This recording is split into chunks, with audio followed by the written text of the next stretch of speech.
Messieurs, dames, bonjour. Comme vous avez dû le remarquer sur la miniature de la vidéo, l'épisode que nous allons voir aujourd'hui ne sera pas la suite directe à l'épisode numéro 15. En effet, j'ai décidé pour l'instant de découper le projet Fusex en deux playlists distinctes, une pour la version 1 de la fusée, qui volera avec la tuyère et le bouchon déjà utilisés lors des premiers essais moteurs, et une seconde qui concernera la version 2 de la fusée et qui sera équipée des nouvelles pièces que je vais vous présenter juste après. D'ailleurs, la vidéo ne sera pas très longue aujourd'hui, mais j'espère qu'elle vous inspirera et vous donnera des idées par la suite pour modifier et améliorer vos tuyères. Bref, assez parlé, passons maintenant aux choses sérieuses et retraçons un petit peu la logique qui m'a fait passer de la version V1 à la version V2.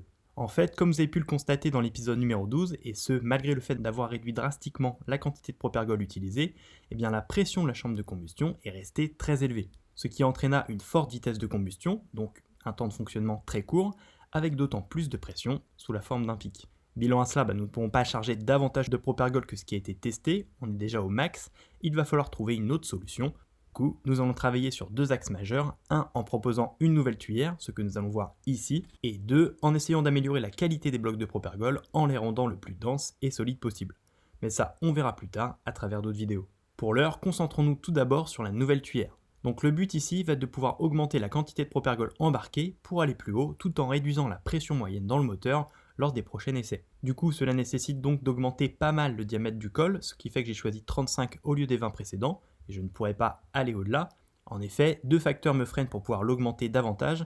D'abord le diamètre du canal des blocs, qui n'est que de 45, une fois ces derniers démoulés, et je ne veux pas risquer de phénomène d'érosion, même si pas de preuve de son existence jusque-là. Et deux, le rapport SE sur SC, qui commence déjà lui à bien être impacté, et qui ne pourra l'être davantage, sous peine de réduire vraiment l'efficacité de la tuyère. Cependant, il y a quand même un bon point à cela, car qui dit tuyère plus courte dit aussi tuyère bien moins lourde, ce que j'ai tenté d'accentuer en réduisant aussi les deux épaulements, ici et ici. D'ailleurs, j'en ai aussi profité pour passer l'angle du convergent de 45 à 60 degrés, ce qui m'a fait perdre un peu plus de matière supplémentaire également. Enfin, j'en profite aussi pour vous montrer par la même occasion le bouchon associé auquel j'ai appliqué la même logique de réduction de matière. En gros, j'ai simplement modifié quelques épaisseurs qui ont été revues à la baisse ici et là, plus la longueur totale qui a bien été réduite via la diminution des épaulements. Voilà, rien de plus à vous dire sinon dans cette vidéo, je vous avais prévenu, ça allait être court. Je remercie tout de même Eric pour m'avoir fourni ces magnifiques vues des deux pièces en 3D dont je vous fais profiter ici. On a vraiment beaucoup discuté ensemble, c'était le gros du travail.